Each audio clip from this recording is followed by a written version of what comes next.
አልሰቀሉትም ማለት የት ነበረ? አላዩትም ማለት የት ነበረ? አልያዙትም ማለት የት ነበረ?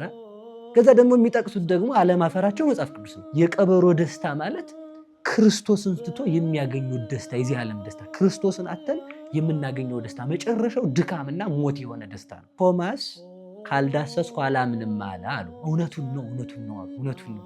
ለምን ቢባል ቶማስን ያህል ሐዋርያ ሰማው ብሎ እንዴት ይሰብካል? አየው ዳሰስኩ ብሎ ይሰብካል እንጂ አሉ። የእኛ ምስክሮቻችን እነማን ናቸው ቢባል ያዩ እነ ዮሐንስ ወንጌላዊ፣ የሰሙ እነ ዮሐንስ ወንጌላዊ፣ የዳሰሱ እነ ዮሐንስ ወንጌላዊ። ጸባያቸው፣ ባህሪያቸው ሰው እንዲማርባቸውና ሰው ከነዛ ተሽሎ እንዲገኝ የተደረጉ ናቸው። ሊቃውንት እንደሚተረጉሙት አህያ የልብ ምሳሌ ናት ይላሉ። አህያዋን አምጡልኝ ሲል ውርንጫዋን አብራችሁ አምጧት ብሏል። አህያዋን ሲያመጡ ውርንጫዋን ያመጡበት ምክንያት ውርንጫ የሕዋስ ምሳሌ ነው።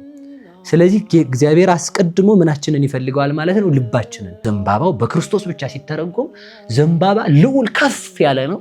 አንተ ልዑለ ባሕርይ ነህ።